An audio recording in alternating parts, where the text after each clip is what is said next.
এমন একটা ব্যবস্থা কায়েম করা হয়েছে যেখানে বিরোধী দলে যাওয়াটা খুবই ঝুঁকিপূর্ণ। বাংলাদেশে কেউ এখন আর বিরোধী দলে থাকতে চায় না, বিরোধী দলে যেতে চায় না। বিরোধী দলে যাওয়া বা থাকা মানে প্রায় ধরেন গজবের মতন আর কি।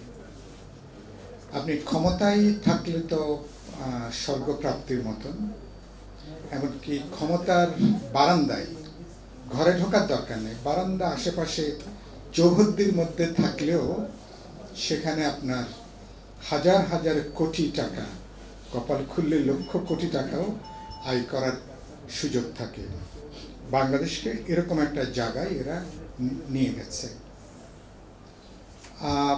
এবং যে আওয়ামী লীগ একসময় ভোটের অধিকারের কথা বলেছিল, ভাতের অধিকারের কথা বলেছে, মানুষ একটা অংশ তো বিশ্বাসও করেছিল, তাদেরকে একসময় ভোটও দিয়েছিল।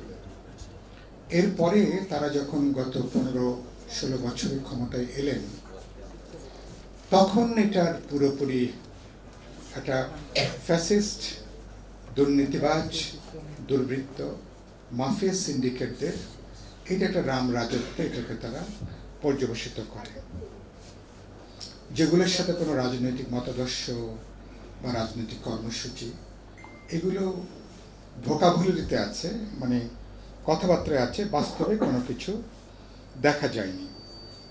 এবং আওয়ামী লীগ সেটা করতে যে আমি বলি যে আওয়ামী লীগ রাজনৈতিক দল হিসাবে আওয়ামী লীগ প্রায় 1.5 দশক কোনো দেশ চালায়নি।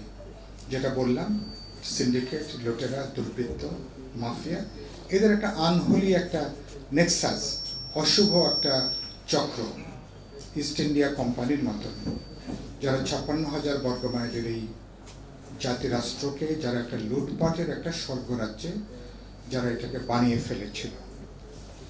এবং এটা বানাতে যে আর বিরোধী দলকে এখানে যে পরিমাণ দমন করা হয়েছে, এখানে ধরুন একসময় কমিউনিস্টরা বহু বছর নিষিদ্ধ ছিল, আন্ডারগ্রাউন্ড ছিল, জামাত ইসলামীকে ওই ধরনের পরিস্থিতি তাদেরকে মুখোমুখি হতে হয়েছে বিভিন্ন সময়, আর অন্যান্য দলকে বিভিন্ন সময় হতে হয়েছে। কিন্তু গত 15-16 বছরে বিএনপি সহ বিরোধী দলকে যে পরিমাণ নির্যাতন, নিপীড়ন, হত্যা, গুম, খুন, সন্ত্রাস যেটা হয়েছে, এমনকি এখানে কিছু বিচার বিভাগের লোকজন আছেন, বিচার বিভাগ তো মানুষের আশ্রয়ের জায়গা, সেই বিচার বিভাগকেও তারা বিরোধীদেরকে দমন করবার জন্য যেভাবে বিচার বিভাগকে হাতিয়ার হিসেবে ব্যবহার করা হয়েছে, এরকম নজির আমাদের এই উপমহাদেশে খুব বেশি এর আগে দেখা যায়নি। আওয়ামী লীগের আমি সবচেয়ে বড় রাজনৈতিক অপরাধের জায়গাটা কোনটা বলি, আপনি নিয়ম করলেন 5 বছর পর পর ভোট হবে, মানুষ ভোট দিতে পারবে, পছন্দের দলকে প্রার্থীকে ভোট দিতে পারবে, কিন্তু বাস্তবে ভোটের নামে যে জালিয়াতি, প্রতারণা, তামাশা, যেটা পৃথিবীর নির্বাচন বা সংসদীয় ইতিহাসে এর কোনো দ্বিতীয় নজির নেই। 14 বলেন, 18 বলেন, 24 বলেন, এগুলোর আরো উপন্যাসের মতন বর্ণনা করলে রাতের পর রাত যাবে, কিন্তু এটার বর্ণনা শেষ হবে না। আওয়ামী লীগ এটা করে বলতে পারেন যে তারা যেটা বললাম যে দুর্ভাগ্যজনকভাবে ইস্ট ইন্ডিয়া কোম্পানি লুট করে, ভারতকে লুট করে টাকা তারা পাচার করেছিল ব্রিটেনে, ইংল্যান্ডে বলে তখন যে পরিচিত ছিল, যুক্তরাজ্যে। তাদের ডান্ডি যে শিল্প, ব্রিটিশ যে শিল্প বিপ্লব হয়েছিল, ফুয়াদ সেখানে 10 বছর ছিলেন, আপনাদের এখানে অনেকেরই হয়তো যাওয়ার সুযোগ হয়েছে, আমারও 2-3 বার যাওয়ার সুযোগ হয়েছিল। তাদের শিল্পায়নের বড় জায়গা ছিল ভারতের এই লুটপাট। আমাদের দুর্বৃত্তরা, আমাদের ডাকাতরা, আমাদের চোরেরা, এরা লুটপাট করে টাকাটা, এরা এতই চালাক, এরা বেশিরভাগ টাকাটা দেশে তারা টাকা রাখেনি, বেশিরভাগ তারা টাকাটা তারা বাইরে তারা পাচার করেছে। তো ব্রিটিশরা তো লুট করে ওখানে একটা শিল্প বিপ্লবের সহযোগী ভূমিকা পালন করেছে, একদম শিল্পায়নের জায়গা ওখানে তৈরি করেছে, কাঁচামাল নিয়ে গেছে, আবার তাদের উৎপাদিত পণ্য ভারতের বাজারে এসে আবার তারা আরেক দফা তারা মুনাফা করেছে। আমাদের দুর্বৃত্তরা এতই বেপরোয়া, তো ফলে এই সুযোগ তারা করেন। এবং আমি অসংখ্য বক্তৃতা করেছি, এদের লুটপাট, এরা এত টাকা করেছে আগামী 200-300 বছর এদের 14 পুরুষ খেয়েও এই টাকা শেষ করতে পারবে না এটা।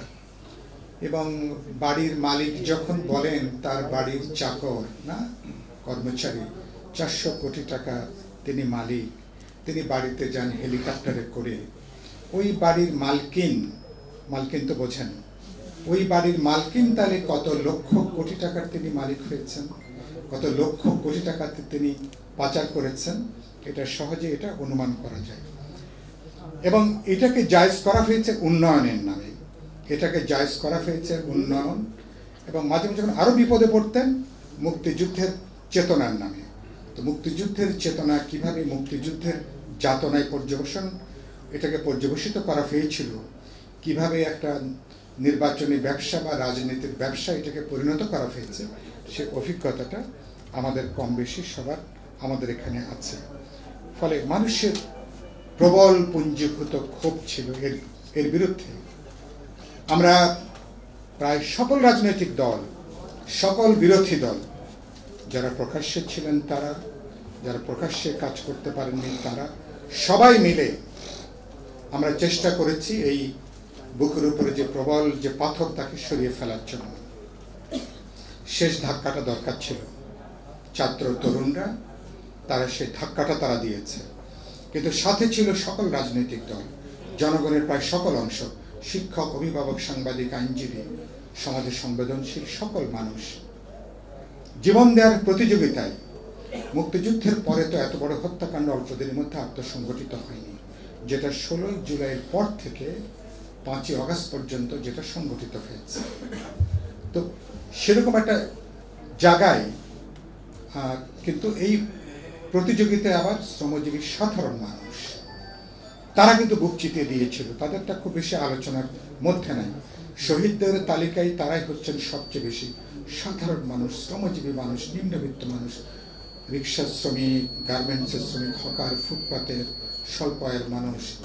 এই মানুষ কিন্তু ক্ষমতার ধারে কাছেও কিন্তু নাই গত 3 মাসে, আপনি কিন্তু সেটা খেয়াল করবেন। আর তো এখন 3 মাস পার হয়েছে। আরেকটা গুরুত্বপূর্ণ কথা আমি যেটা প্রায় বলি, যে আওয়ামী লীগের নামে যে সরকার চলেছে, এটাকে অনেকেই যে প্রশ্ন তোলেন, এটা বাংলাদেশের কোনো সরকার ছিল এটা মনে করা খুবই কঠিন, এবং এটার জন্য অন্য কারো সাক্ষ্য লাগবে না। ওবায়দুল কাদের সহ পতিত সরকারি মন্ত্রীদেরকে যদি রাজসাক্ষী করা হয় ভবিষ্যতে, ইতিমধ্যে তারা বেশ কিছু জবানবন্দি তারা দিয়েছেন যে আমরা দিল্লি আছে তো আমরা আছি, আমরা আছি তো দিল্লি আছে। তার মানে বাংলাদেশের জনগণ, এখানকার ভোটারেরা না, বাংলাদেশের জাতীয় স্বার্থ, জাতীয় নিরাপত্তার প্রশ্ন না, যারা আছেন তারা বাংলাদেশকে ভারতের অন্যান্য যেভাবে অঙ্গরাজ্যগুলো আছে, ভারতের বিভিন্ন অঞ্চল আছে, এরকম একটা বাংলাদেশকে ক্লায়েন্ট স্টেটে তারা এটাকে পরিণত করতে চেয়েছেন। সমস্ত কিছুই ভারতের জাতীয় স্বার্থ, তাদের জাতীয় নিরাপত্তা। বাংলাদেশে আমেরিকা একসময় পুরো ল্যাটিন আমেরিকাকে যেভাবে তাদের গোয়ালঘর আমেরিকা মনে করত, সেই যেটাকে বলে আপনারা পরিচিত হচ্ছেন দক্ষিণ আমেরিকা হিসেবে পরিচিত, যেটা ল্যাটিন আমেরিকা বলে যেটাকে আমরা চিনি, একসময় মার্কিন যুক্তরাষ্ট্রের গোয়ালঘর হিসেবে এগুলো পরিচিত ছিল। সেই গোয়ালঘর কিভাবে স্বাধীন জাতীয় রাষ্ট্র হিসেবে দেশে দেশে তারা ঘুরে দাঁড়িয়েছে, তারা প্রত্যেকটা দেশ বাংলাদেশের ক্ষেত্রে এরা একটা ভারতের একটা গোয়ালঘর তারা বানাতে চেয়েছিল তারা বাংলাদেশকে। মানুষের পুঞ্জীভূত ক্ষোভের বহিঃপ্রকাশ আমরা লক্ষ্য করেছি। আমরা এখন যখন আপনাদের সঙ্গে যখন এই মিটিং মিলিত হয়েছি, 90 দিন, কয়েকটা দিন পার হয়েছে। আমি রাজনীতি মানুষ হিসেবে আমার খুব উদ্বেগ। আপনারা যারা প্রতিদিন টেলিভিশন দেখেন, ফেসবুক দেখেন, সামাজিক গণমাধ্যম দেখেন, আমি বিশ্বাস করি আমার যে উদ্বেগ, সে উদ্বেগটা আপনাদের মধ্যেও আছে। উদ্বেগ, উৎকণ্ঠা আছে, দুশ্চিন্তা আছে। আমার কপালে ভাঁজের মতন আপনাদেরও কপালে ভাঁজ পড়ে বর্তমান এবং আগামী দিনের মানে ভবিষ্যতের কথাটা চিন্তা করে। প্রফেসর ইউনূস যখন বলছেন তিনি ফিরে এসেই ছাত্রদের দ্বারা আমরা নিযুক্ত হয়েছি, তার এই বক্তব্যটা তার পদের দায়িত্বের সাথে খুব সংগতিপূর্ণ হয়নি। কারণ আমরা সকল রাজনৈতিক দল তাকে এক কাট্টা সমর্থন দিয়েছিলাম। আপনারা সবাই, জনগণের সমস্ত অংশ, হাসিনার ফ্যাসিস্ট রেজিমের বাইরে যত জনগণ ছিল সবাই প্রায় 2 হাত তুলে আমরা এক কাট্টা সমর্থন জুগিয়েছি। তিনি অ্যাড্রেস করলেন শুধুমাত্র ছাত্র তরুণদেরকে, তিনি তাদের দ্বারা নিযুক্ত হয়েছেন। তিনি খুব স্মার্ট কথা বলেন, তিনি তো নানা বৈশ্বিক প্ল্যাটফর্মে কথা বলেন। এবং শফিকুল আলম আমাকে একটা প্রোগ্রামে আমার সাথে ছিলেন, মাছরাঙ্গা টেলিভিশনের, ওদের রান্নাঘর নাকি একটা প্রোগ্রাম হয়, ওদের রান্নাঘর নাকি বৈঠকখানা, সেখানে আমাকে বলছিলেন যে উনি বলছেন যে স্যার প্রতিটা শব্দ তিনি খুব সচেতনভাবে বলেন, প্রতিটা বাক্য তিনি এডিট করেন, বলবার আগে তিনি চিন্তা করেন, হয়তো এই জন্য তিনি কথা হয়তো কম বলেন। মান্না ভাই যেহেতু ডিরেক্ট, আমি অবশ্য ভাই বলি ওনাকে, আমার সাথে তার দীর্ঘ 45 ভাই আরও বেশি, প্রায় ওনার সাথে দীর্ঘ নানা কারণে দীর্ঘ সম্পর্ক। তো দেখলে আমাদেরকে এখনো জড়িয়ে ধরেন, হয়তো একেবারে লোকসম্মুখে। তো এই মানুষ এরকম একটা অসতর্ক বাক্য যখন ব্যবহার করলেন আমি খুব বিস্মিত হয়েছিলাম। তো কথাটা কেন উল্লেখ করলাম, গত পরশুদিন যে দুজন, মান্না ভাই বললেন 3 জন, কিন্তু মূলত 2 জনকে নতুন উপদেষ্টা তারা যখন নিয়োগ দিলেন, 90 দিন সময়কে যথেষ্ট না যে আমরা একটু দেখে শুনে বিবেচনা করে, যাদের নিয়ে বড় কোনো প্রশ্ন নাই, যাদেরকে নিয়ে কোনো বিতর্ক নাই, এবং যারা এই সরকারের মধ্যে যুক্ত হলে গতি আনতে পারবেন এরকম ব্যক্তিবর্গকে খোঁজ করে বের করা, সেটা হয়নি।